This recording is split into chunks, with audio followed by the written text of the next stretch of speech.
It's a beautiful day. We're back.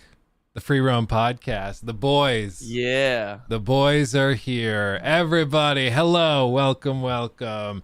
How are you doing? I want to hear everybody's thoughts in chat. In the meantime, how are you, Mr. Joe Raptor? How's the last week been?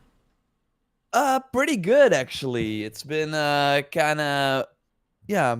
I think I said it all the time. Busy week, but yeah, we're in that period. But it has been nice.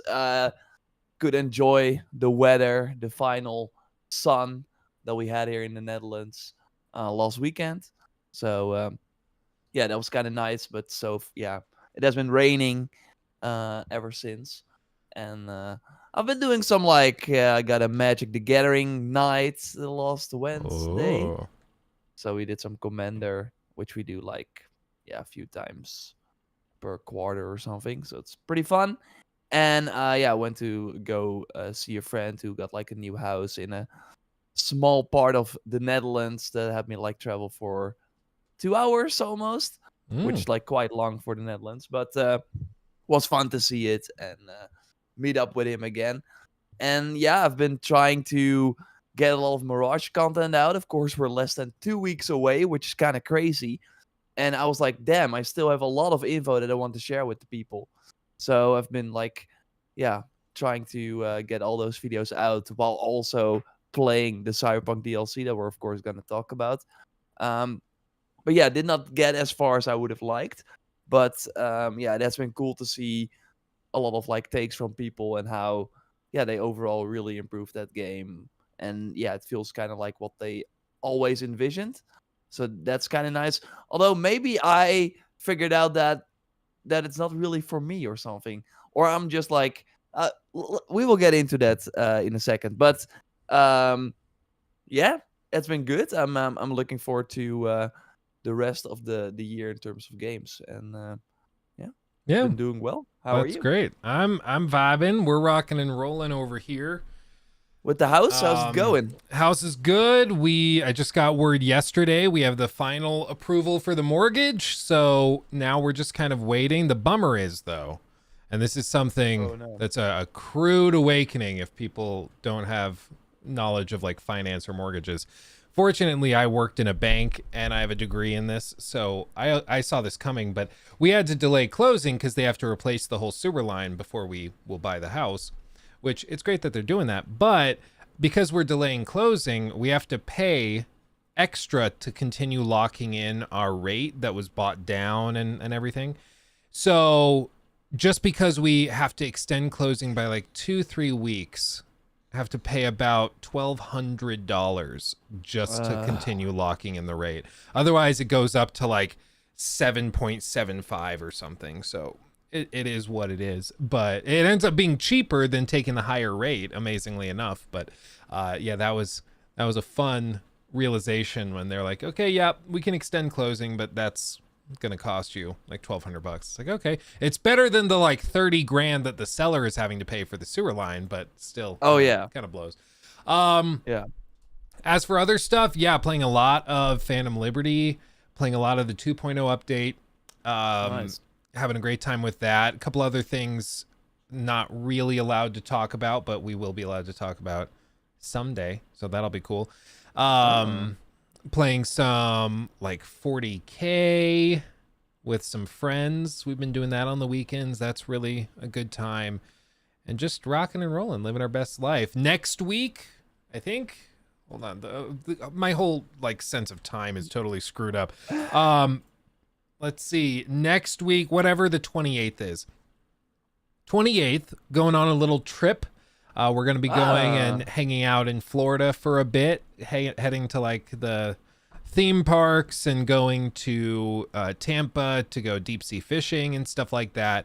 It's going to be a good little vacation. We're still going to be working on content because, of course, Mirage is coming and all of that. So the grind never stops. Yeah, you're going to bring your PC with you, or how are you going to do I've that? got a gaming laptop already prepared. Okay. It's back there, but I have a big hard shell case to bring camera equipment and microphones with me. So if anything, my production values will increase than compared to normal. So we'll do that.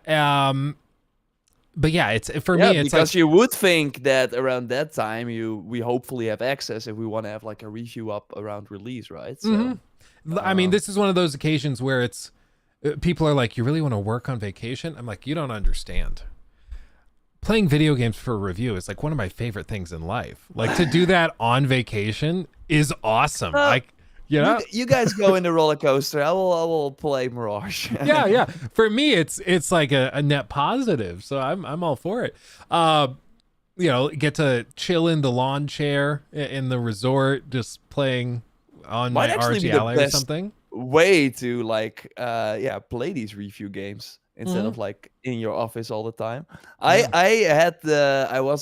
went on a holiday to Italy once, and that was when we got early access to the Siege of Paris DLC for Valhalla because that was in the summer, and I played it on a holiday, not that long, because I actually posted a picture of myself doing that, and people were like, "What the heck, dude? Enjoy your holiday."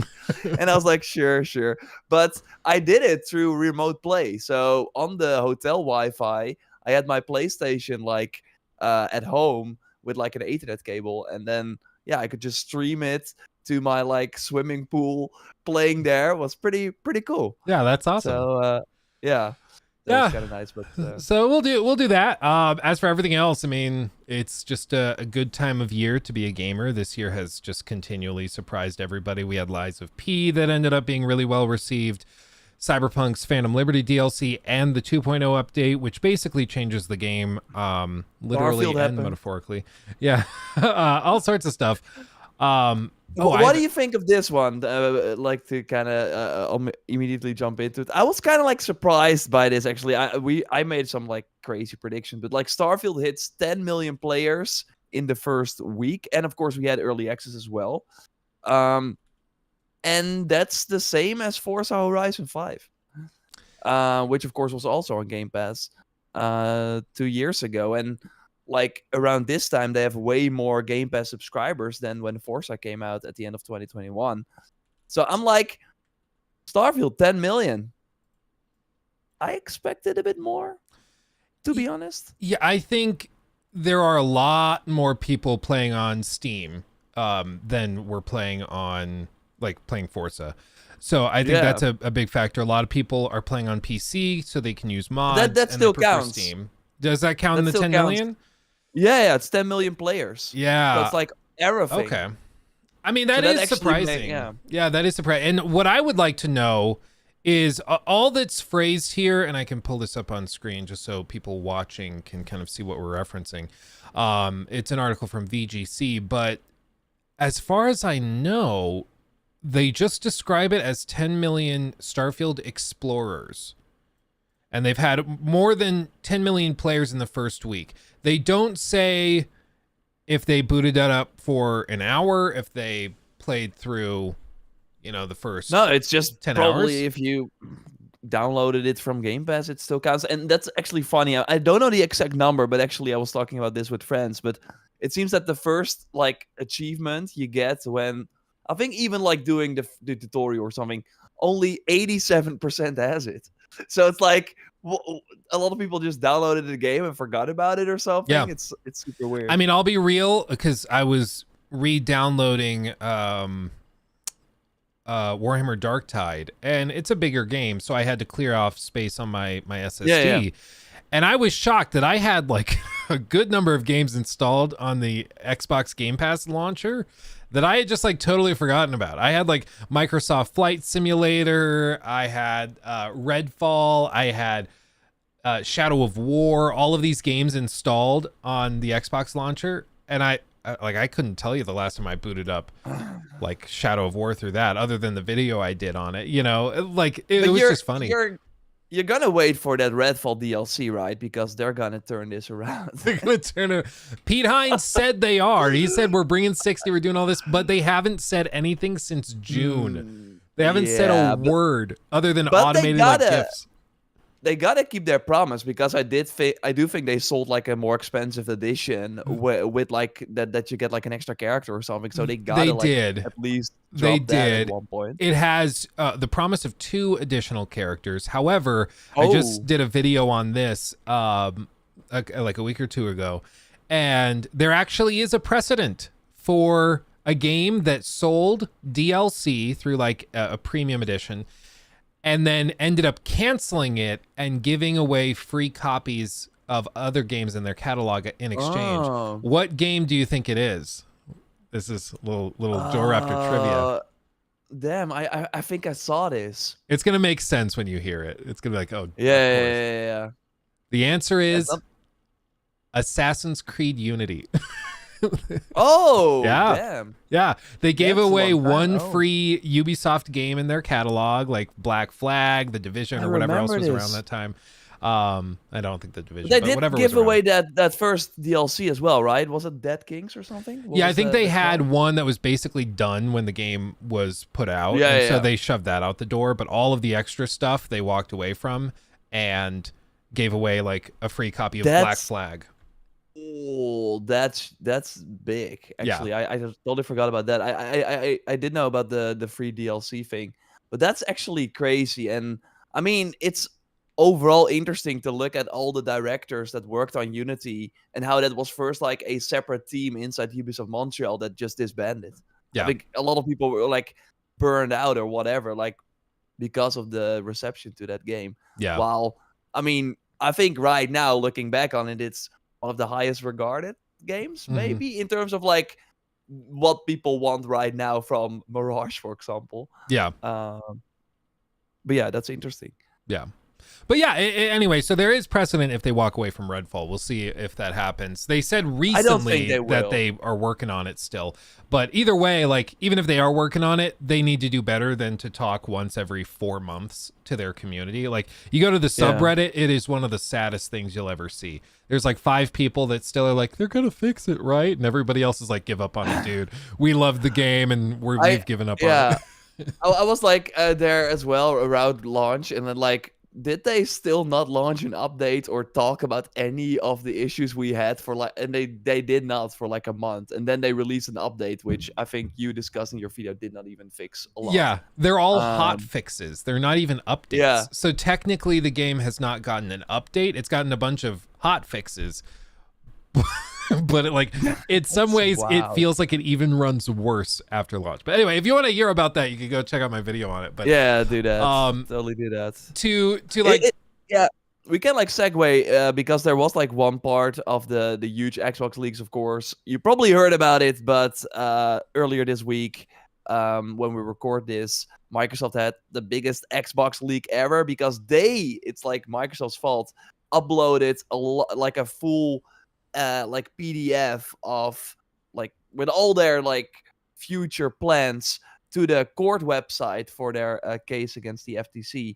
So it was their fault, and it stayed up for like 24 hours or something, where all their plans are revealed and a lot of like inside stuff that we would normally never hear about, including that Phil Spencer was actually kind of like angry about the fact that starting with like that Halo Infinite at the end of 2021 was like the final big game they had for a year and a half. And in that email, he also said, but luckily we have Redfall coming up in 2023 as like the next big game. Yeah. We all know how that went. And yeah, they almost went 2 years without like any major first party game. Now with Starfield, of course, finally out. It's kind of like, hopefully the start of a new trend. Yeah. I mean, it was crazy. Payday launched this week. Lies of P. You got Forza in a few weeks. Like Game Pass is a great value this month. Yeah, they're doing good. I mean, I think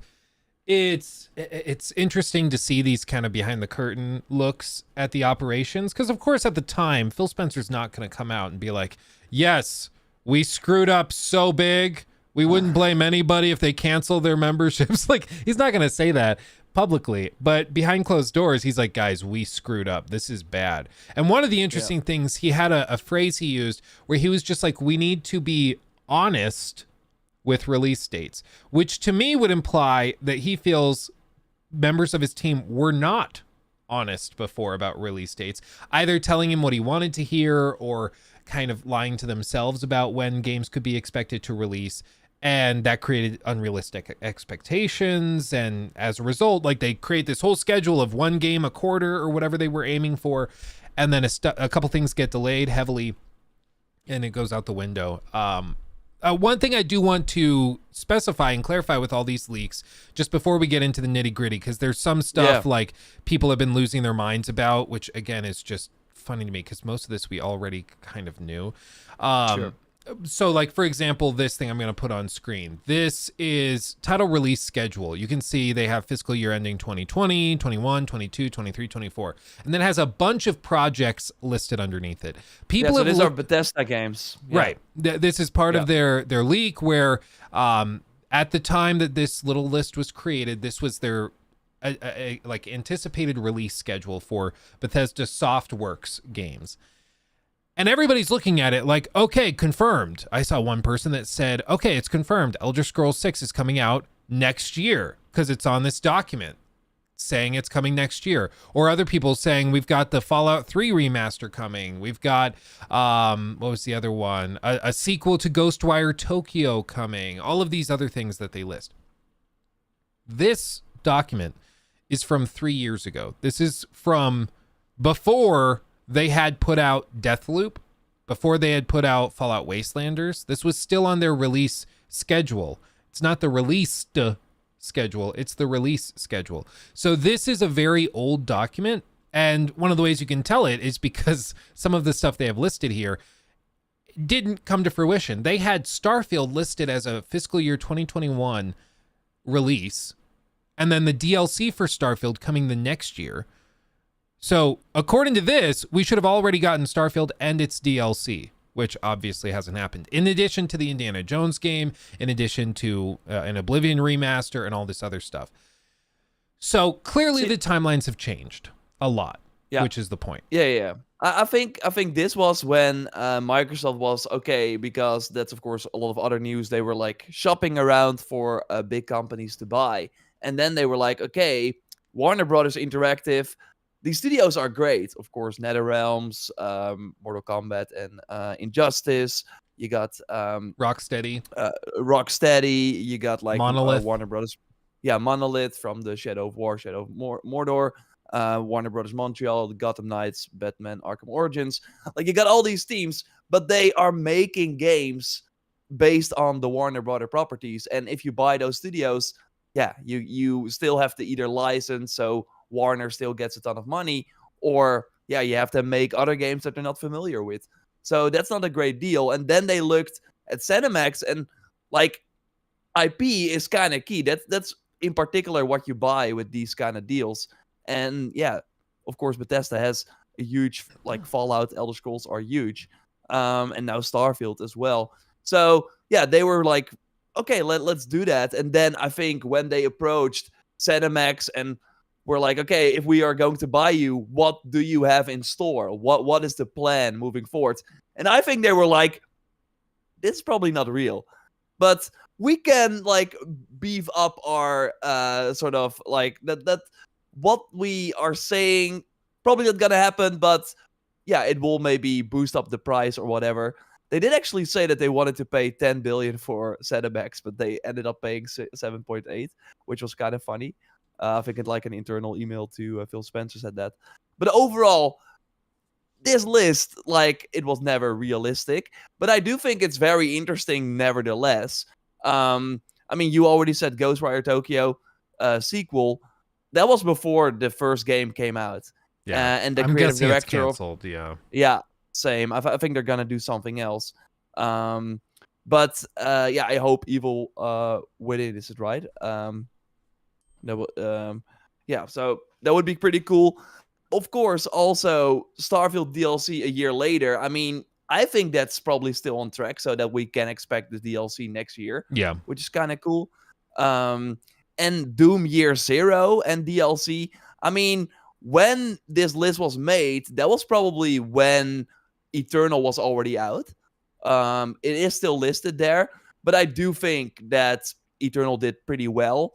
So unless like Doom Year Zero was a sort of Wolfenstein Youngblood weird live service spin-off, I still think that is kind of real, that it is just making another Doom game, while Machine Games, of course known for Wolfenstein, is making Indiana Jones instead.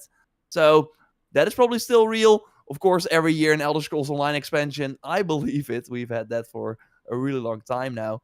And why would they quit the Fallout 3 remaster and the Oblivion remaster? We actually had rumors of an Oblivion remaster this year already before this leak. So I still think there's quite a lot here. And Dishonored 3, that the Deathloop team is making Dishonored, I think that makes sense. I mean, Deathloop was already kind of Dishonored, but it never really hit the same level, even though I really liked it.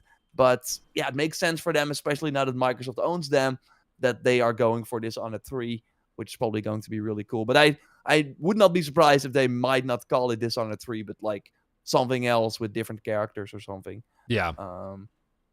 So there's a lot here. I think what stood out to me was their own phraseology. Like they're using the terms remasters for Oblivion and Fallout 3. Like we talked about this on stream yesterday. If you think, or Wednesday, if you think that like Starfield felt a little bit out of date in terms of like constant load screens and stuff like that, if they don't do a more transformational remake of Fallout 3, just buckle up. I went back, I booted it up, I tried to play it on my Series X upstairs yesterday morning while watching The Boys, and good God almighty, it's still a solid game, but it is a 2008 video game. I mean, and it feels like it. This isn't Dead Space where you're like, no way, this is so far ahead of its time. It feels like a 2008 game. And if all they're going to do is like an anniversary edition update where they kind of tweak the graphics a little bit, they finally fix the boot order so you can play it on PC without customizing the INI files. If they do that, like bare minimum stuff, I'm going to be pretty bummed, in addition to Oblivion as well. I'm all in for remakes, like Resident Evil 4 remake or Mafia Definitive Edition and stuff like that actually brings the game to a new audience. These remasters I'm getting kind of sick of because they are just the laziest, quickest cash grab to capitalize on hype. We saw with Red Dead remastered on the Switch to PS4. We've also seen it with the GTA trilogy. We've seen it with all of these other remasters. And I'm just bored by it now. So hopefully it's not just a remaster, but it's something more. Yeah, but why? But I do think, again, going back to the fact that this was probably the list that ZeniMax showed Microsoft, and they were like, hey, we got a promising future. If it was a remake, they would have put it there, right? Yeah. So I really think it's just like a way for people that missed Oblivion to make it more in line with, I don't know, Skyrim or something. Yeah. It's like, yeah, I'm not expecting a lot from that. Yeah. I do think it's interesting that Starfield is like, I think mentioned again, right? Oh, that's not on this list. There was actually another list then as well that had like multiple Starfields for like beyond financial year 24. So beyond 2025. So they're already planning the anniversary editions and stuff. They're like, yeah, let me see. Yeah, see if you can hunt it down. I mean, while you're doing that, one of the interesting things also is that they put Starfield in 21. A year later, they put a DLC. And then, technically 3 years after is when they expect Elder Scrolls 6 to launch, which, if you're still guesstimating that everything was pushed back and extended, they're only anticipating needing 3 years of production time on the full team to put together Elder Scrolls 6, which still, if today, would put it out before the next generation. And that was surprising to me, frankly. I didn't expect them to try and crank it out so quickly, but there's that. As for other things, it's all kind of as expected, and I think it's important, like you said, to note why this list was created. We don't know the exact origins or who put together this list. I would guess this was put together by people at ZeniMax, bringing it to Xbox to encourage them that their lineup was healthy and good. And one of the ways that corporations value acquisitions is they will look at the like cash flows expected over the next 5 to 10 years. Usually it's like a 10-year horizon. And how it works is that you discount those cash flows based on all sorts of factors, whether it's like weighted average cost of capital, whether it's the cost of financing, whether it's it could be just like related to the tax rates of the given region, all sorts of stuff, inflation, all that ties into it. But effectively what matters is the closer to time zero you are, the more valuable that project is, because the farther out you go, the less valuable that is to evaluate for a company now, especially when you factor in inflation and all these other things. So if you're going to try to get acquired by a big company like Microsoft, you want to, of course, get the biggest bag you can for it. And one of the ways you do that is by making it clear that all of these crazy profitable games are actually really close, even if they're maybe not. And we all know that from like 2015 through 2019, ZeniMax was all about pumping things out quickly to make it look like they could just make all this money really quickly and efficiently. And that was all to boost their numbers, to try and get a higher payout when they sold. So I wouldn't be shocked at all if like internally ZeniMax was going to shove Starfield out 2 years ago. I would love to know what the game looked like 2 years ago. Can you imagine? Like, oh my God, that would have been so funny. Or like Redfall 2 years ago. Man, that would have been priceless. But that didn't happen. Xbox came in, they gave them more time to work on it. In some cases, I think that paid off. Like with Starfield, I think it paid off. Redfall was kind of the opposite. But yeah, it's nonetheless very, very interesting to see what they were working on behind the scenes and what their internal timelines were like even just a few short years ago. Yeah, I have it here, but I'm just I don't have like the full sort of thing where I got it from. But it said like Temple releases, and then it had like Starfield for like financial year 29, which is kind of interesting. So yeah, basically, like a remaster, remake. Well, let's be honest, remaster for the next gen. Yeah, that's possible as well. Yeah, for sure. So that is interesting, and I put another one in there as well. That shows the expected money that they. Again, we're learning so much stuff that you would normally not see. But here, the Cinemax management forecast actually also shows the like how much money they were expecting from certain games, including Dishonored 3 and Ghostwire Tokyo, that they only expected like 90 million from those, which is not a lot. Yeah. They expect a lot from a licensed IP game. So next to Indiana Jones, Bethesda seems to be working on another licensed IP game. Yeah. That's crazy. $1 billion Elder Scrolls 6. Yeah, they're expecting $1 billion in the year it comes out. That's crazy. I mean, I think it'll sell well, but the question with all of this has been whether this actually affects like new signups to something like Game Pass.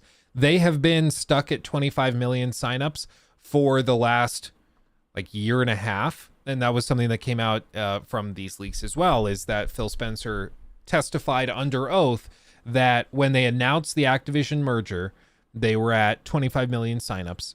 And as of the time that he testified in June of this year, they were at 25 million signups. Still a lot, but to see no growth is surprising, especially because they've only been adding more stuff. Now, granted, last year was a remarkably lackluster year. That would be interesting to see what the number is today after Starfield. But it is surprising. It is certainly surprising. Yeah, and that's a cool segue, I think, to what they also revealed is how much money they think publishers are going to ask, or after already asking the publishers to put their game on Game Pass, which is kind of like showing just how, maybe unsustainable this is. So I'm not sure if you can like show it for people, and I will for listeners go over some of the highlights. But basically, because Microsoft, of course, has this subscription, you have to feed it. Like Sony can just launch Spider-Man this year, and they will sell PlayStations anyways, and people are just fine playing their live service games or the third-party games that Sony takes a cut on, 30%, of course, for all the games sold on their platform. but Microsoft has to make sure that everyone stays subscribed to their subscription. So if they don't have a big game, they have to like go out to third-party publishers and say, okay, what do you want to put your game on Game Pass day one? We saw Lies of P again, Payday 3. Like they probably paid 100 million for the games that we're seeing this month. Sea of Stars, of course, appeared on Game Pass. So now we have some highlights for what if, for example, Mortal Kombat 1 would be Game Pass day one. They expect Warner to ask $250 million to put their game. $250 million. That's probably the production budget. So that's why I'm kind of like curious where these prices are coming from. Like Star Wars Jedi Survivor, 300 million. And Suicide Squad, 250 million. For Mirage, they expect 100 million, which is fair. Like that's of course a smaller title. I would imagine that if Red was on this list, it would be around the 300 as well. Because of course, like the moment you put your game day one on Game Pass, people are not gonna buy it anymore. At least the majority of people. So maybe for like a big licensed IP, because the money also has to go to Disney, to Lucasfilm, to and to EA. That's why it's probably costing more. Do you think?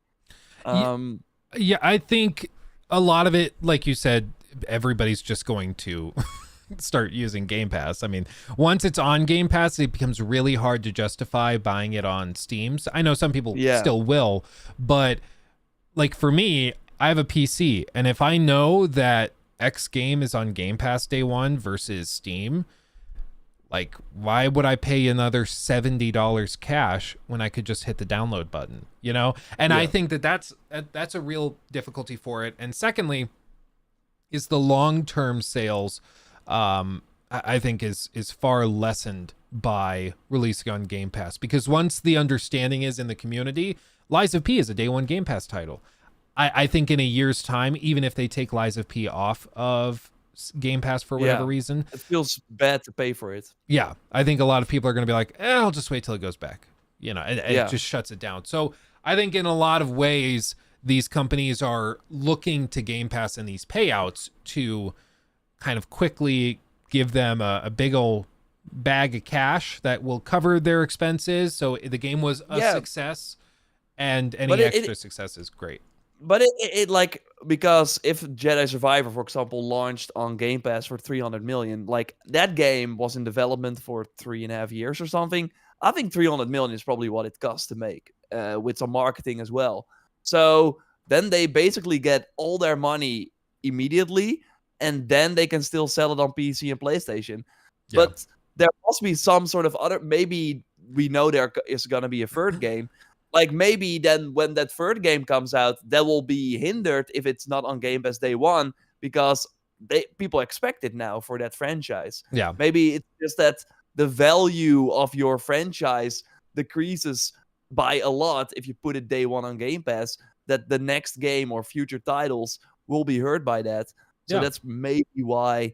Or for like a big IP, like Mortal Kombat, maybe that's, it will just be devalued, and that's maybe why you have to pay way more than because people start to expect it. And maybe. I think that's a good point. I mean, one of the other things to consider also, these numbers are not necessarily all the publisher would be making, because as we've known before from discussions Phil Spencer has had with the media, we're not privy to the exact negotiations for these titles, of course, so it could be just a flat payout. But in the past, how it's worked is that the publisher will get a flat payout of 50, 100 million, whatever. And then they also get paid out based on hours played. Just like how on YouTube, our videos do better if the hours watched is higher, because YouTube's like, oh, more people want to watch more of this video, we'll recommend it more. In this case, for Game Pass, they value games that are driving lots of hours of engagement, keeping people on the service. So they'll pay out like an hourly rate that people are playing your game. So if you release on Game Pass, get installed 100,000 times, but nobody plays your game past an hour, that's not going to do as well, and you're not going to make as much versus a game where people just keep going back and back to it. One of the most interesting things about this list, though, which of course was set before the launch of many of these games, if not most of these games, Yeah. was their estimation of cost for Baldur's Gate 3. They anticipated only needing to pay $5 million, and that's all they expected them to ask, Larian to ask for, in order to put the game on Game Pass.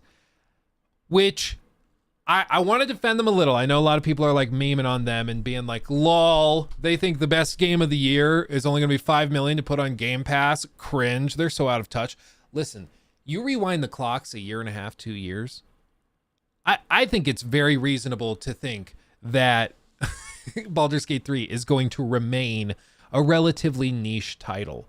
I don't think anybody would have expected, certainly not Larian, I don't think they expected Baldur's Gate 3 to reach such a wide appeal when it launched.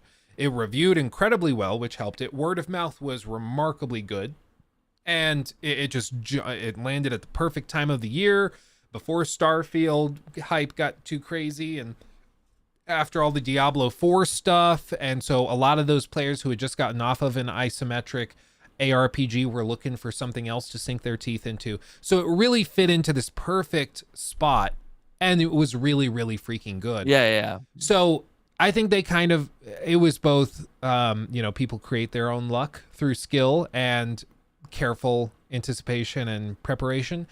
So I don't want to just say it was purely luck, but I don't think it's that outrageous. They knew that it was not going to run on Xbox Series S, so they only had to pay for one version. It's a discount, yeah. Yeah. No, but of course, I mean, it's not coming to Game Pass, right? No, I don't think so. But if they had to pay that money now, it would be way more. Yeah. And Larian, I think, is already swimming in the cash with what they made on that game. Yeah. Such a cool success story. And I'm curious if it will take home the big game of the year awards. I would bet a good amount of money it does. Now that we've seen Starfield, I think we have a much better feeling for all the big releases this year. Yeah, but Starfield was never gonna get it. I think we agree, but there's a lot of people who would call us like Sony ponies for having that opinion. A lot of people are calling this Spider-Man the game of the is not gonna get it either. I think Spider-Man, if you look at Spider-Man PS4 and Miles Morales, I think they're really good games, obviously, and they're technical masterpieces, but they just don't tend to review like amazingly well. They're not quite on the level of God of War Ragnarok. Maybe this changes it, but if you look at past performance to indicate future performance, then I think it'll be well received. But like, we're talking with Baldur's Gate 3 and Tears of the Kingdom, we're talking about record-breaking Metacritic scores that are like once every decade a game scores this high. And this year we happen to have 2 games that scored that high. So I just don't know how anybody could justify giving it to something in the like high 80s or low 90s when these other remarkable games have come along this year. Do you think that Spider-Man, because do you think that Spider-Man will be, because there are like 6 nominated, right, for the Game Awards? Let's just put the Game Awards as like that's of course like the biggest event. I can see a future where Spider-Man 2 gets nominated and Starfield doesn't. I would absolutely agree. I think at this point, Starfield now is, I think, in like an 85 Metacritic range, which the reason, like, I'm not saying that you should just give the Game of the Year award to whichever has the highest Metacritic, but the reason we point to it is because it's a good indicator of what like the gaming industry feels about a game. Typically, and they will be voting. Yeah, they will be voting, and they're the ones that vote. That's a very good point. It's not you and I voting. We get to put like a Player's Choice Award, but it basically but means after nothing. the games have been picked, so we can only vote on the nomination on the games that are picked by these outlets that make Metacritic or that put their scores on Metacritic. It's why I mean, also I still would not think be. Starfield deserves it. On the other hand, though, if I go down the list, you run out of Resident spots, Evil 4 remake would probably, even though it's a remake, would probably get. It's gonna be so interesting. Yeah, I think Jedi Survivor will also be left out. Don't you think? I think it should be because of the technical problems. I just think that should be a penalizing I liked it though, but factor. Yeah, I don't know. You just, like we were saying, I think you just run out of spots as you go down the list and you fill in like Tears of the Kingdom, Baldur's Gate automatically are in. You probably are tossing in a couple of these, a couple there.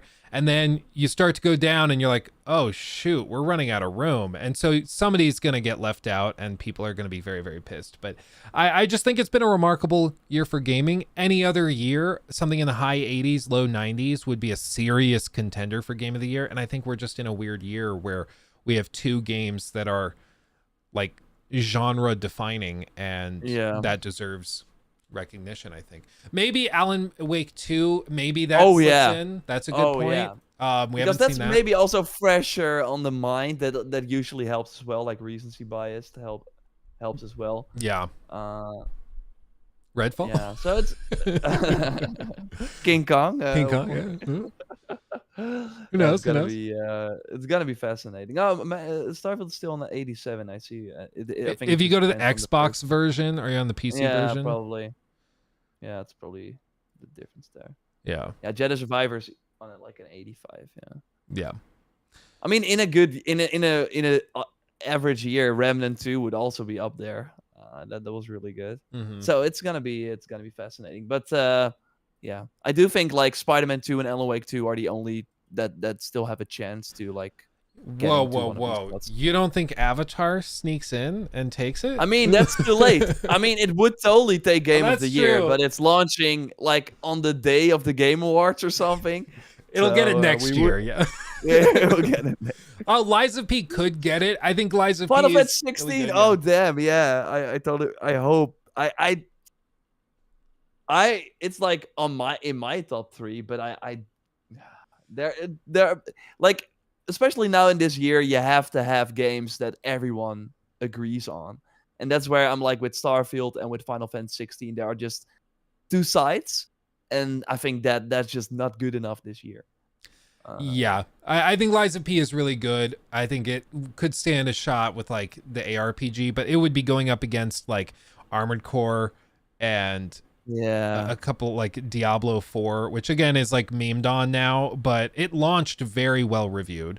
So yeah, it's gonna be tough. I mean, I think like Lies of P is just like it did not do. I mean, I just looked at a lot of footage and stuff. It seemed like it just did what it was trying to do very well, but it didn't really do a lot of things new. And I do think that in a year like this, we will look at games that really push the like medium forward. Yeah, and I don't think Lies of P. And I think surprises are worth something too. I love a game that comes along and just surprises you with how good it is.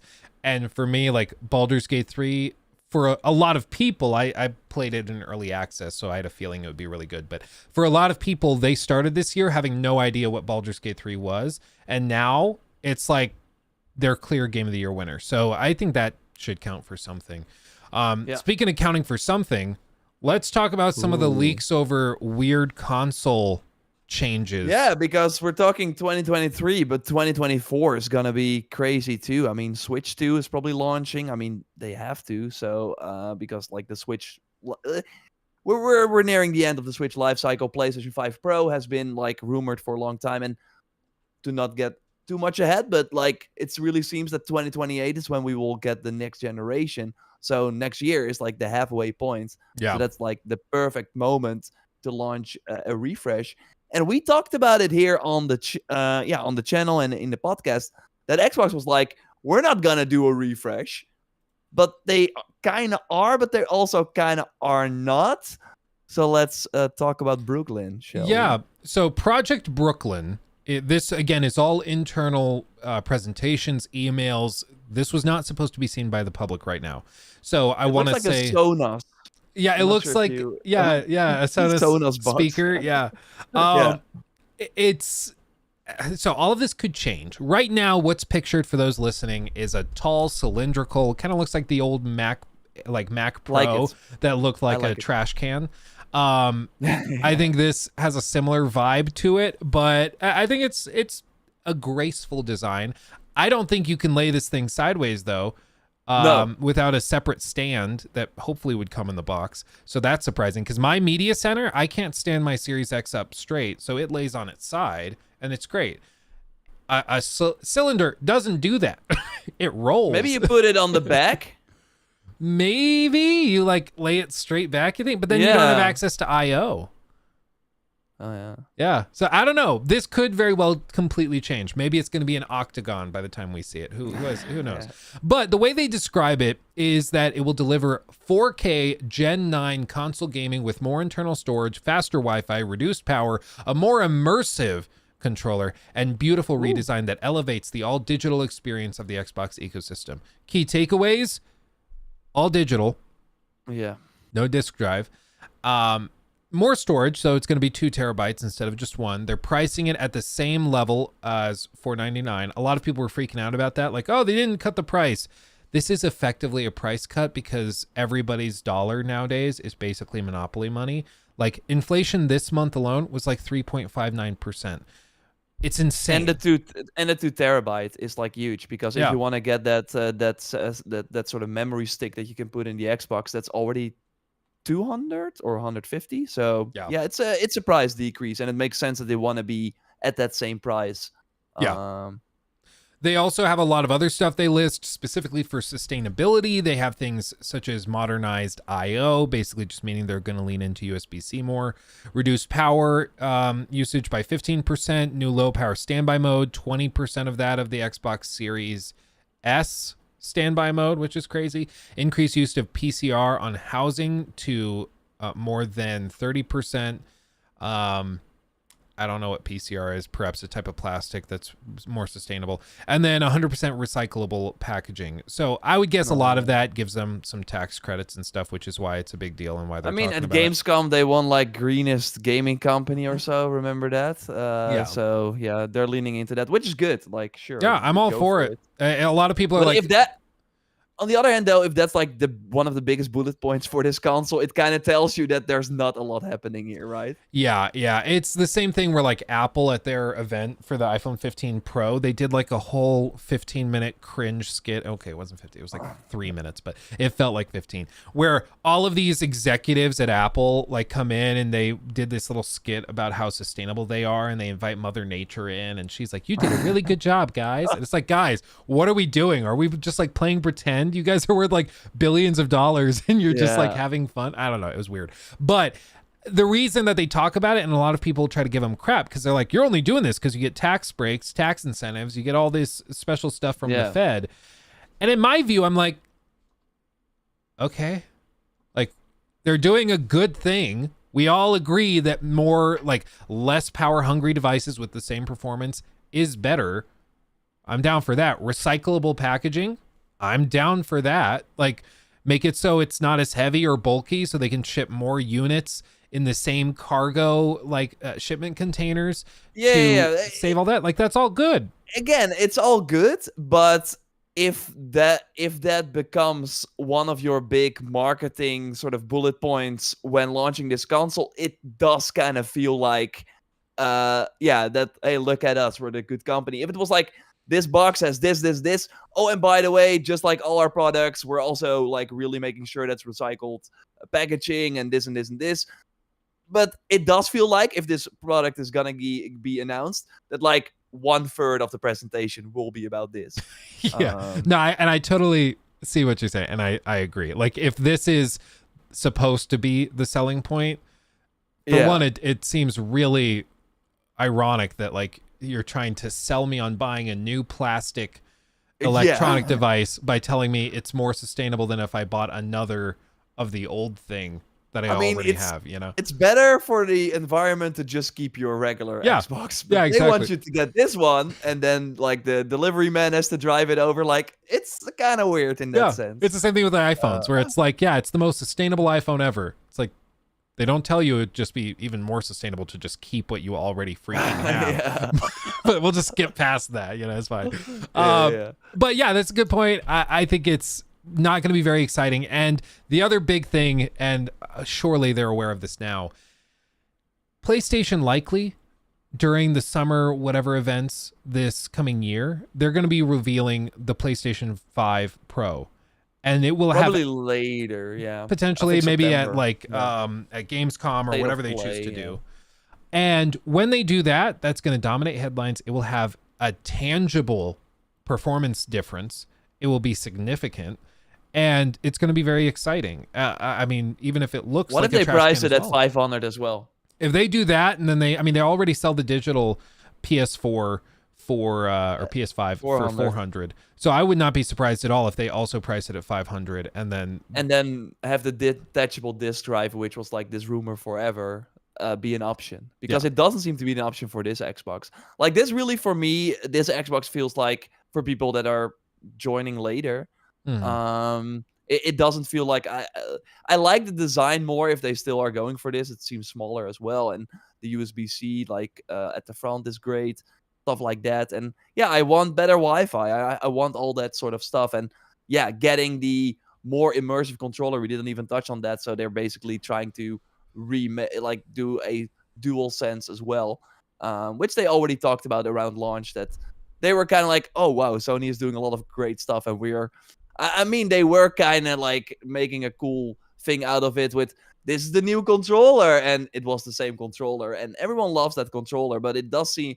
I mean, I am, for third-party games, preferring to play on PlayStation, also because I think the DualSense features can be really cool. Yeah. So yeah, it's cool that there will be parity, and I do think that will mean that these third-party publishers are going to invest more in it, because first it's only for PlayStation, but now if Microsoft does it as well, hey, they got an extra incentive to put some extra resources there. So that's all great. But I think, like, when this eventually launches at the end of next year, I think you can just buy that new controller, and then you have the same experience. Yeah. No, I think one of the reasons we're not seeing a mid-gen refresh is because they leaned so heavily into xCloud. And right now, it's like one of the coolest things about the series consoles is that they manufactured and designed the chipsets to also be usable in the cloud infrastructure, in the server side of things. So the same chips that they design and mass produce for the consoles, they're also able to apply and use in the server farms, which makes it very scalable. And it also makes it so you can experience the game at the same Series X quality while playing on xCloud, which is super cool. However, it means that, like, doing a mid-gen refresh, a Series X Pro or a Series W, whatever they call it, is not that simple, because then if you're improving the chipsets, what are you going to do? Also upgrade a bunch of the server farms that you've spent hundreds of millions of dollars building out. Yeah. And now you're going to create all of that stuff. Like, you're going to half upgrade it. So half of it is at the premium performance level and the other half isn't. Like, how does that work? You're making things complicated. Yeah. It's just, and these games are going to run on the Series X anyways. So yeah. I mean, for Sony, it makes sense, because also console is their main business. And like, Microsoft is still going, like, they're not gonna move away from the console, but their priority is shifting every time. Like, now also with Starfield, like, they don't mind if you play on your Samsung TV with the Game Pass app that now the newer TVs have, or that you play on your phone or whatever. It was actually interesting to see that there was like actually a queue for xCloud to play Starfield. So yeah, that was kind of crazy, and it does show the limitations. And I actually read as well, was part of this leak too, that they're paying 40 cents per hour of someone streaming a game. That's crazy if like millions are streaming at the same time. Yeah. So the cloud is still not really sustainable. And I mean, if the price will hopefully go down, or maybe not, but then having games run natively on your platform will still be preferred for all these companies, because having Fortnite be a free-to-play game that people can stream with xCloud actually costs Epic money instead of having them download it natively. So that's also an interesting wrinkle. It is. There's so many moving parts, and I think it's just important, like you said, you brought it up very succinctly. It's just PlayStation's business is selling consoles and physical, like, well, not necessarily physical, but the $70 games along with it. Xbox's whole business model now has shifted and is about Game Pass. That's the whole point. If you buy a console, cool, whatever. But their goal is to get you to sign up for Game Pass Ultimate and keep it perpetually. That's what they want. And it's not a bad strategy. And I think long term, love it or hate it, I don't love it that it will be the mainstay, but I think these subscription models are where everything is shifting, which is why like every major media company has shifted towards it, because it just guarantees revenues, it's steady cash flow, it looks good on the books, it's just easier and simplified. And so we'll see how long Sony holds out, if they do through next generation or whatever. But I would not be surprised at all if in the next like 5 years, Sony makes another attempt at competing with Game Pass instead of what they did previously, which is like try it for a year and then give up because they didn't do a very good job of it. Speaking of doing weird jobs of things, this also leaked. It's the leaked information about their aims for whatever that next generation console is, which comes in 2028. And just for everybody listening, they have sort of a timeline where they list the original Xbox, the 360, Xbox One, Series X and S, and then the next gen Xbox. And they list each of the major accomplishments of each of these. So the original, they had Xbox Live. 360, they brought Kinect. The Xbox One, they brought the security processor and Game Pass, technically. The Series X and S, their big thing was direct storage and Project X Cloud. And then they go to next gen. What is their vision for the next generation of these consoles? They phrase it as cloud hybrid games. And in some of the other leaks that they put out, they delve into this a little bit more. And basically what they describe is a system where you have a console, but a good chunk of the processing for the game, whether it's AI, whether it's graphics, whether it's whatever, is handled in the cloud and then streamed back down to your console. So your console's working in tandem with their server infrastructure to provide experiences that you couldn't otherwise have. A great example of this already happening is the Finals, that multiplayer game. Oh, yeah. That's not out yet, because all of their environmental destruction tech is handled on the servers. So everybody playing this multiplayer game can blow up buildings, and everybody's experiencing the building falling and collapsing in the exact same way because it's all happening on the server, not on each console. So it can provide gameplay experiences that you cannot have just on the console without the server side of things. However, what this obviously means is that their goal is online only. Everything you play is going, every AAA game, everything is going to be reliant on using server infrastructure to provide part of that gameplay experience. And that means you can't download it and play it offline. You need to do all the updates. I mean, everything's going to be tied online. Yeah, I mean, but that is also an interesting point, and I saw a lot of people like also with that new Xbox. I mean, what is probably going to happen next year with that Brooklyn, that sort of mid-gen refresh, is that it will phase out the regular Xbox Series X, you would think, right? So that would mean that the only Xbox that's available is digital only.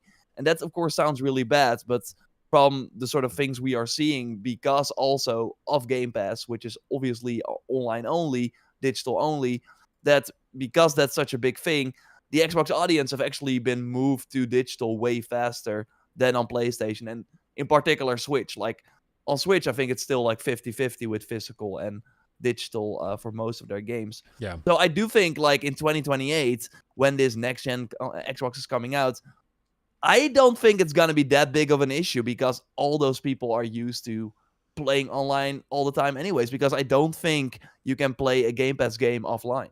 It has to verify your thing anyways. So for 30 million people that are a Game Pass subscriber, that already doesn't matter. And that is probably the most hardcore audience. So maybe they will lose some people, but of course in 5 years, things will look completely different. So I'm not sure if that's that big of an issue. And this sounds actually pretty cool. I mean, with the destruction, it of course makes sense that it's not that, oh, damn, I don't see this building collapse, so I'm getting shot by someone who already has the building. It makes sure that everyone sees the same thing. And I think it could be cool that maybe we will get during the generation, like improvements where right now they have to run on the current hardware, and the PS5 and Xbox Series, they're already from 2020, which is like a long time ago already with how fast technology goes. Yeah. But then with this next Xbox, and PlayStation is probably going to follow as well, we might see bigger improvements throughout the generation without needing a mid-gen upgrade. I think that's actually pretty exciting. Yeah. It could actually be, that's a cool use of cloud. I think it is the evolution of the hardware and the tech. I think it certainly opens up opportunities for elements of digital gaming that we don't like, such as, a topic we're going to talk about in a little bit is that the Avengers game is being delisted because they just can't make money with it. They don't like the licensing stuff, so they're tearing it down, and you won't be able to buy it anymore, which is crazy. But they like this kind of thing with these always online games, it's only going to increase the cost of all of these games production. And so all of these games that utilize this tech are going to actively be evaluating whether it's profitable enough to keep paying for the server infrastructure. So you're going to see a lot of games that are going to start to get delisted, or they'll lose functionality and stuff simply because it's so expensive to tap into that cloud infrastructure. One of the interesting things, speaking of AAA devs that are doing this, Ubisoft actually already announced back in March of last year their scalar tech. And for those of you watching, you can see their little explanation of it on screen. And for everybody listening, basically they break down how a typical game engine has each piece of the puzzle involved with it right now. That's how it's typically worked. So you might have the physics engine, you might have the graphics engine, you might have controls, you might have the NPC AI systems, dialogue systems, role-playing system, all of that in the engine. How scalar, and basically it's these hybrid cloud to console systems would work, is that each one of those gears and cogs in the machine can be actively and proactively replaced or swapped out in real time without the need for a new console, like Joe Raptor was saying, or without the need for mid-gen refreshes to hardware or anything like that. If you want to change something in your game that's tied into the cloud infrastructure, you can just do that, which is super cool. Like if you want to make it so now your game, you just expanded the map, and like let's say it's an MMO and you want another 2,000 NPCs that all tap into Chat GPT for their dialogue to have realistic conversations with you, you can just do that without needing a new release, without needing new hardware. It's just more server infrastructure that it taps into. So it will enable stuff to be done that's never been done before. I am anticipating a crazy amount of blowback from your typical like YouTube armchair experts that we all know and love, and we all have a tendency to tap into that same vibe ourselves for sure. But I think you're going to see a lot of, your typical moist critical style video, which is that everything is falling apart because they're doing this. There's going to be a lot of outrage farmed, and some of it perhaps is justified. I don't think they will care. I think they're going to do it anyways, because like you said, this whole generation is kind of priming people for that, to get them used to always online stuff. So COVID, of course, accelerated things. Yeah. Because people could not go to the shop to buy their games, and they were like, wait, I'm going to try the PlayStation Store. Wait, this is way easier. I can preload, so I can immediately play at launch, and I don't have to wait for the delivery man. Like, there are only upsides, in my opinion. Unless you have, like, a really bad internet connection or data caps, which are still, of course, a thing. But hopefully this pushes all of that to be improved. Yeah. I mean, these companies have to get with the times as well. Yeah. Yeah. So we'll see. I mean, where I live, the internet infrastructure is laughable. It's really, really bad. I've told this story before where I wanted gigabit Ethernet. And so I called my internet company and I was just like, how much would it be to do that? And they said, oh, well, we just have to run it from the main that's under the street. So, for a 2-year plan, you'd be looking at about like $1,800. It's like, okay, $1,800 to run the line, the cable to my house. Okay. That's not bad. And broken up over 24 months for the 2-year plan. That's really not bad. And she's like, oh no, that's $1,800 a month. She's like, it would be like close to $48,000 to do. And so we're just going to break that up over 2 years. I was like, what on earth are you talking about? Like, are you crazy? That's insane. Especially because a lot of these other companies are just bringing like gigabit Ethernet to neighborhoods by themselves to improve the service, but where I live, they sure don't do that. So one day maybe. Yeah. No joke. $1,800 a month is what they wanted for gigabit. I remember you going to like this freaking middle of nowhere sort of bar. And you had better internet there than at home. Straight up. I went on vacation in the middle, like dead center of the state of Minnesota, to a resort on a big lake. It's in the middle of nowhere. You have like no cell reception, and they had like gigabit Ethernet download, upload speeds, everything full gigabit. Crazy. I was like, dude, funny. I was braced to like not be able to work or do the podcast while I was there. And all of a sudden I'm like, bro, the internet's way better than my house. Like, what is happening, dude? It's insane. So you bought a house at the resort. So I'm moving to the resort. Yeah. No, babe, it's because of work. We have to live here because of work. Okay, I think we covered a lot of the Xbox stuff. I mean, there's of course a lot there. We the part that he was like, Phil Spencer was like, I want to buy Nintendo. That would be a career moment for me. Yeah, we of course know that that's not gonna happen. But I kind of felt like Succession, like reading some of those emails, right, where these like people that have like billions to throw around are saying these things, and I think it would be good for both companies. I'm sorry, but the moment Nintendo gets bought, it will lose its magic. Like, it's not the same anymore. So I mean, just stays independent. On the one hand, I think their talent is these games that they just really take their time with. Yeah. But on the other hand, a lot of Nintendo's operations are toxic as hell. Like the way that they handle creators online, the way that they treat their own fan bases that try and make like mods to support their content long term. It's like so toxic how they handle all of this stuff. So I would love to see those divisions of the company fired and cleared out, but I don't think that you could be bought by Xbox and expect them to still operate the same way. I think they would only ever go in a deal like that if they still had full were in charge of all their decisions. So. Yeah. And what's crazy is like one of the other leaks, and then we'll shift into the other stuff. One of the other leaks was discussions of net profitability, and there were some debates as to how the numbers were calculated, because the chart that was shared through the FTC lawsuit showed that Nintendo was the most profitable when you looked at capital expenditures. And then Xbox was second and PlayStation was actually third. The numbers are certainly very tricky, but that would not be, to me, the most surprising revelation if that is in fact true. Even if Xbox and PlayStation are close, Sony, like, they spend a lot of money to produce the games they do and to get the consoles to you at an affordable price. I mean, they also have a ton of other divisions of their business that try and pick them up. So if we're just looking at PlayStation's like the biggest part of their business. It's profitable, certainly. Oh, was it like Sony as a whole? Because then that's not even fair. Yeah, it was just PlayStation. It was just PlayStation versus Xbox versus Nintendo. Okay, if I said Sony, I'm sorry.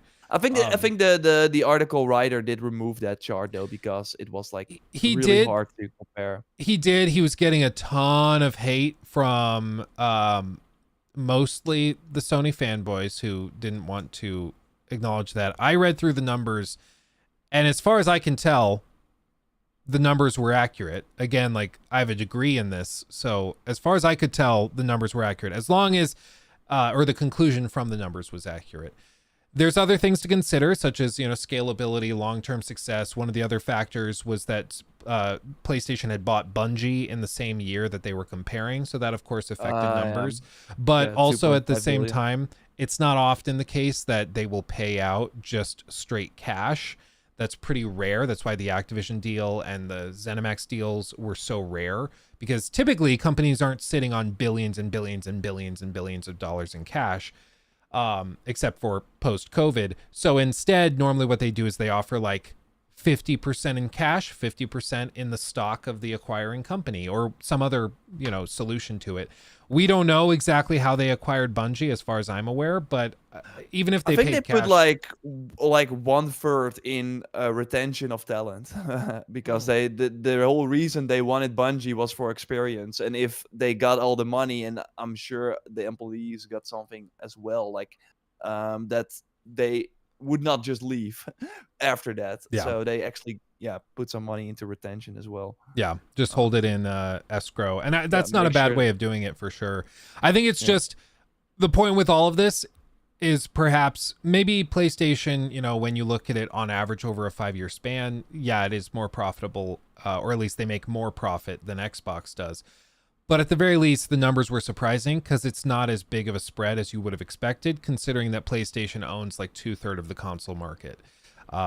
That was my biggest takeaway, and that's why Sony's stock took a bit of a hit when those numbers leaked, because normally they don't disclose that.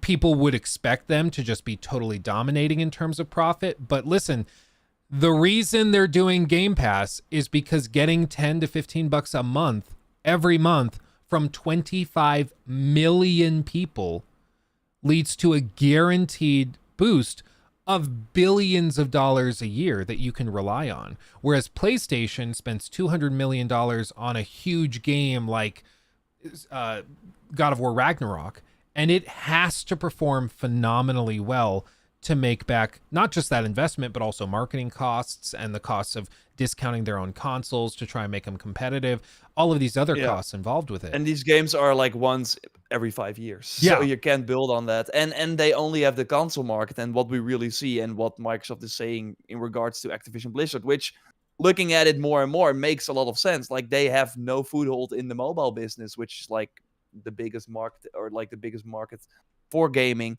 And Sony only has console. So I mean, Microsoft is more like they are better or doing better on PC. So I do think, and that's what we're seeing with Sony going live service, having those live service games launch day and date on PC, and trying to not rely on these big hits every few years, which they will still produce. But it would, of course, be way nicer if they could launch a big hit that would then make money over 5 years instead of just at launch. So they're just fundamentally different business models. But if this sounds like shocking to you that PlayStation isn't making as much money as you might have thought, like Microsoft is pocketing $300 to $400 million a month from Game Pass. Yeah, but on the other hand, they are eating costs on games like Starfield because it would have sold, or they would have gotten way more money from that. They're losing it on potential revenues for sure, but they're also getting and their value as well. Like they cannot go back. So and also the value on their platform. Like I do think it's the same as if you would have Netflix and then would still buy movies or TV shows on demand. You're not doing that because I have Netflix. I expect everything to drop on that. So I do think Xbox gamers are also less likely to buy games full price. They're less likely to buy games for full price, but what they're hinging on is that they're less likely because of that to cancel their membership. Yeah. And so that's what Microsoft cares about. Yeah. And so when they introduce that $1 price increase, that might not sound like that big of a deal, but across 25 million users, $1 a month increase is $25 extra million a month. Yeah. That matters. That's quite crazy. So it's let's get some other things out of the way, and then we will wrap up. I wanted to quickly touch on the Ubisoft thing. I thought it was pretty interesting. I saw someone tweet as well, which I thought was very funny. Like Tokyo Game Show is of course happening right now, and someone said, "Whoa, the biggest news out of Tokyo Game Show is not even from Tokyo Game Show, but it was that the Division 3 is coming." So Ubisoft announced it. Like, of course, Massive Entertainment is now doing Avatar and Star Wars Outlaws. And seems like the next game they will do is the Division 3, which is kind of surprising because it did feel like Division 2 and Ubisoft was kind of candid about it, that it did not do as well as they had hoped. But of course, it was kind of interesting where they had this whole post-launch plan. The game did not do as well, but obviously you plan ahead. So they probably had this year of post-launch content already planned and being worked on. So they launched that. Then they did the Warlords of New York expansion a year after launch, which was a way bigger success than they anticipated.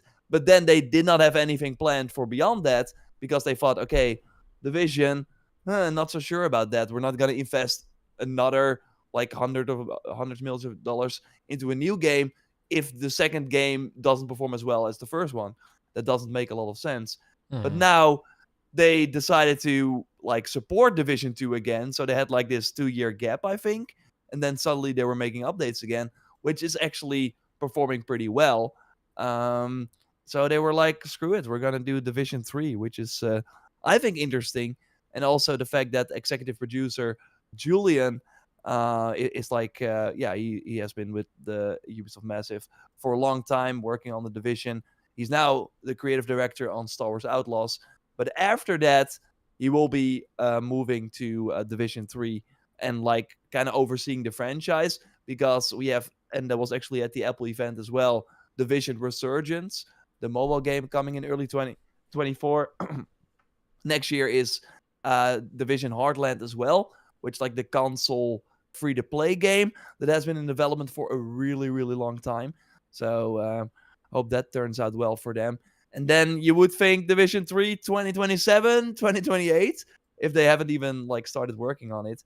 But I like there are two, I think, ways we can like look at it. One, did you ever expect the Division 3? And two, okay, why announce this news now when it seems like Star Wars Outlaws is still pretty far away, but maybe it does then come out early 2024, because it would be kind of weird to say, yo, this guy who is now the creative director on Star Wars Outlaws, he's going to do Division in a year from now.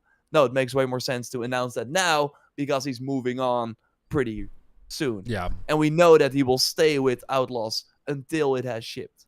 I have a gut feeling, which means basically nothing, but I have a gut feeling that they launch Avatar in December and then they come out with Star Wars Outlaws maybe in like April or May. I don't know how that happened. It seems like the delay for Avatar for a year was strange. But it feels like whatever they delayed it for, and for whatever purpose that was, it seems like the team that is in the depths of production and actually building out these worlds and gameplay systems and stuff largely moved on to Star Wars Outlaws, and whatever. I think they're separate teams. Yeah. Oh, totally separate teams. Well, either way, like whatever they're doing, they've managed to pretty much have Pandora or Frontiers of Pandora set. Because there's been a lot of other stuff that Ubisoft has said where they've hinted at Outlaws coming sooner rather than later, coming early next year. There was discussions also of an additional unannounced game coming in early 24. They did not even say unannounced. Like that was the weird part. So early, like when every time a company, of course, is at the end of their current financial year, they look ahead. And then we learned, okay, Mirage is going to be here, Avatar is going to be here, and another large game. And they've said that for the longest time, even a few months ago, when Outlaws was already announced. Yeah. But they still would not confirm that Outlaws is that other large game, while even investors asked about it, and they would not say it. But now that Immortals 2 has canceled, which was the other option, I guess, like it has to be Star Wars Outlaws. It has to be. There's no way they're sitting on something that they consider big that hasn't leaked or that nobody knows or about. Announced or anything. And now with this news that Julian is moving over again, you're not announcing this and he's moving over a year from now. That seems weird. Yeah. I have the gut feeling that it's coming sooner than anybody would personally expect. Which is crazy. They worked on it then for 3.5 years or something. Avatar, and it's launching like a half a year later than Avatar, while Avatar started in 2017. Yeah. Avatar's the weird one. I look at Outlaws and I'm like, oh, that looks pretty good. In a lot of ways, like it actually looks pretty reminiscent of Starfield, surprisingly. But it's like, oh, that looks pretty good. Avatar, it's been in development for a long time. They missed the movie. Like, how can you start in 2017? And then obviously COVID happened, and I'm not saying development is easy or something, but you would think that was like the target, right? To Yeah. launch when the movie comes out. I And now was those totally movies wrong have been with it delayed too. Yeah, I was totally wrong. I said if anything is delayed in Ubisoft's lineup, it's not going to be the Avatar game. They will shove that out broken before they delay that. Because why on earth would they not release it next to the movie? And guess what got delayed? The Avatar game. It's baffling. It must have been in rough shape, and I'm curious if that year can fix it. Maybe, but they also want to support it for a long time, so yeah, they might do like a big. Oh, now we have the story from the third movie or something in the game at the same time as the third movie. The other possibility, and I don't know if I buy this, but I maybe, just maybe, they delayed it because they wanted to give the movie time to breathe, and then they were going to try to tap into the franchise annually, kind of like they did back in 2016 with Assassin's Creed, where they took a year off the games and then did a movie, and then the games came back. Maybe this is their way of, like with Disney wants to have the movie stand on its own and then the game stand on its own, and then next year the next game or next film is coming out, and they just kind of stair step it intentionally like that. No, I think you want to have like this big moment. It was like a big moment for Avatar, and it's kind of feels died down already. Did it already release digitally? I think it did, but it had to have, yeah, surely. Because like people are going because it's like the hype. It's not like, I mean, there are fans of the franchise for sure, but it still feels like it's you have to look for them or something. So yeah, that's why I'm curious that this game is, or how this game is going to perform, especially on this December 7th date when everyone already bought their Christmas presents most of the times. It's gonna be interesting. But I'm hoping it surprises come out, us. though. Yeah. It's probably gonna come out. They had a trailer at the State of Play last week. Yeah, so they're showing more. Like what they've shown looks decent. Like, it looks pretty good.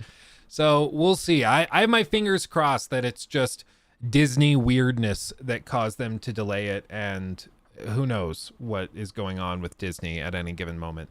But we'll see. As for other stuff, I mean, to quickly touch on this, I mentioned this earlier in the show.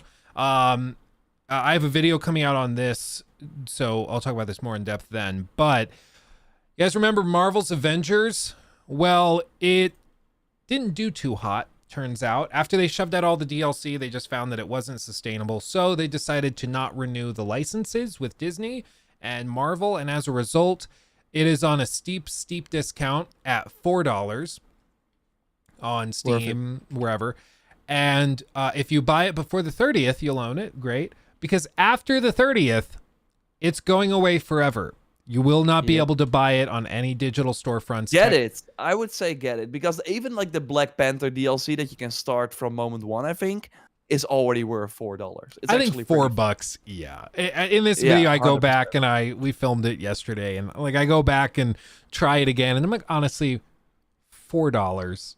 I think there's $4 of enjoyment here. Like, it's not a good, like, it's not a very good game. You don't have to play immediately because otherwise you can't play it anymore. Like you don't have to do the end game grind because there's not gonna be anything to look forward to anymore. Just play through the story content, which is, especially the first part of that campaign, is actually really good, I think. With the Tony Stark moment where he's like getting his suit together, like during the mission, was pretty fun.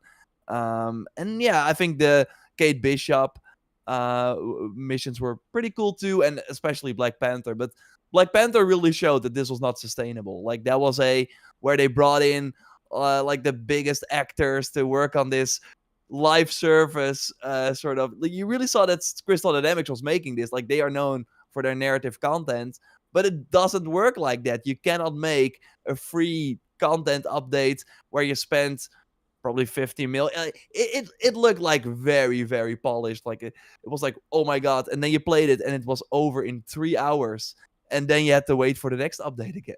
It was so weirdly managed. They just never. It's like another one of those BioWare making Anthem. Yeah, probably Rocksteady. It's like, who thought that was a good idea? Yeah, it's baffling. Like, I'm honestly confused, and I would love to know more about like the decision that goes into giving a live service game to a team known for single player narrative content. Like, it just doesn't make any sense to me. There's got to be a reason they did it. Because they did it, like you said, for Crystal Dynamics. Rocksteady's another great example where it's like, what were you thinking? Or Fallout 76 BioWare. with BGS. Like, In that case, I guess they had BGS Austin, so it was that. But Jason Schreier said that the Maryland team was actually way more involved than they wanted to admit, of course. But very surprising that like these big corporate offices are like, well, you guys make games that people like, right? So you can also do a live service game and people will like it. Naughty Dog's another example. That's a great example. Like, what are they doing building out a standalone live service factions game? I mean, they are doing a lot of multiplayer though. So, but yeah, I mean, it's just the freaking like board meeting where it's like, wait, can we sell the Spider-Man suit for $15 per piece? That's insane. Let's and do everyone that. loves these characters, loves these suits. And then Crystal Dynamics, yeah, but we are known for our narrative, so let us still make a single player game. Okay, but we still have to shoehorn in these live service elements. So what if during the story you have to like run some errands for this lady at the hangar or whatever? Like it was like they did not even know what they were making. I remember their presentations at Gamescom. I was there in the room, and everyone was still. I still don't get what this game is, because I don't think the developers. I think there were two visions for this game, and one they should have chased one or the other, and then they started a lot with the narrative stuff. I remember being in a call with the people that were actually like working at Crystal Dynamics and Marvel, and they were like, "Yeah, think of the content releases as a comic book issue that launches like every few weeks. Every few weeks we'll have something cool for you to try out." And I was like, okay, this sounds awesome, but we've always seen that these games overpromise and don't deliver. And that happened. Like, they wanted to launch Black Panther, I think, a few months after the game came out, and it launched a year later. That was crazy. Yeah. I don't know. What a shame. Maybe one day these bigwigs will learn. But we'll see. We'll see. It could have been like a great. The final thing I will say is like, there was something there. You could see it in that Kamala Khan intro, right? Where you would go through a day and then do all the cool mini games and stuff, and like meeting her parents and like having her freak out when she met the Avengers. That was such a cool thing. That what if they explored that for a full campaign instead of like fighting robots all the time in this like. And the robot spider, like I hate robot spiders. I already hated them in Destiny, and they were like, that's a good design. Let's put that back. And let's not have you fight it once, but a million times. Let's go. That sounds great. Yeah. Still $4 though. It's even to just look. Just like look what happened. And the next gen version is actually pretty good if you're playing on console. Oh, and very last thing, this dropped in the last minute, and then we'll wrap this show up. Unity, the game engine, just posted updated runtime fees and things. I can share this with you, Mr. Jor Raptor, as well. Let me post this in our little document. I see already some reactions that it's still not great. Yeah, basically, where did it go? I just had the tab pulled up. Okay, here it is. So basically what they say, Unity personal plan remains free with no runtime fee. Cap increases from 100K to 200K. No game with less than $1 million in trailing 12-month revenue will be subject to the fee. Like, again, it still slaps people. Like, this doesn't fix it. So let's see. They increase the cap. 12-month trailing. Okay, runtime fee policy will only apply beginning with the next LTS version of Unity shipping in 2024 and beyond. Your games that are currently shipped and the projects you are currently working on will not be included unless you choose to upgrade them to this new version of Unity. We will make sure that you can stay on the terms applicable for the version of the Unity editor you are using, as long as you keep using that version. For games that are subject to the runtime fee, we are giving you a choice of either a 2.5% revenue share or the calculated amount based on the number of new people engaging with your game each month. Both of these numbers are self-reported from data you already have available. You will always be billed the lesser amount. I mean, I just think like, I like that they're making it so if you continue using the current version of Unity, 2023 version of Unity, you won't be subject to these new charges as long as you don't upgrade the engine. But everybody else is everybody's going to upgrade, or what a lot of people are going to do is they're just going to like not develop their next game in Unity, which everybody said basically they're going to be doing. Everybody's like, okay, well, future games we're only going to be building in other engines because this is ridiculous. And so Yeah. I think it's just too little too late. But then again, even if they they totally walked it back, I don't think it would have made a difference. Even if they said, okay, never mind. I mean, that would have been better though, because I think some projects are like hands behind their back. They cannot change, or they would have to start over. And some games that are like live service running on Unity, they of course have to, like, they will update their engines and stuff. So yeah, they will of course also pay at one point. But if they walked it back, then at least for those games and those companies, it would be less of an issue. Still think that it would come up every time people were like, are we really going to do this? Especially because Epic is like very generous with their engine. Yeah, so, I think long term it doesn't matter. Short term, sure, walking it back completely would be better than this. But I think, like, regardless of how they dealt with this, after they showed their hand and showed that they're willing to gouge their developer partners, it was over. And they waited and they were like, yeah, we're gonna craft an answer and this is the best they can come up with. That sucks. Yeah, they should have just been candid with everybody and been like, listen, we are losing close to $1 billion a year. We need to stop hemorrhaging money, so we're going to come up with ways we can increase our revenue so we can keep building this engine out for everybody. If they had just a candid, straight up, like straightforward answer and explanation to the customers, I think customers would have understood at least more, and then they could come up with a pricing model that made more sense. But this was not it. It felt very sneaky, very behind, or very, very backstabby. It just was bad. So Unity, I think, especially over the next few years, is going to just start tanking. Everybody that's thinking of working on a new project is going to be shifting to other engines like Unreal, and everybody else. But isn't like Unity like really great for like putting a game on mobile and PC and console? Like I think all the HoYoverse games are on Unity, right? So yeah, if anything, it just lights a fire under the butts of Epic to be like, okay, let's capitalize on this. We have to like maybe hire those Unity people that probably will lose a job in the next few months. Because they're gonna start losing money. Yeah. Yeah. Damn. Okay. Nice note to end on. But we have fun weeks ahead. So we will be back, of course, and bring you all the news. Thanks for watching. Thanks for listening. Yes. And make sure you subscribe. Leave likes on your favorite podcast service. Go to the Luke Stevens live channel where we post it and are live. Thanks everyone for the chat, for your input, and talking with us, with each other. Been fun. Yeah. So much love. Have everybody. a great weekend. Stay safe, everybody. Much love. We'll see you in the next one. Hugs and kisses. Bye bye. Bye.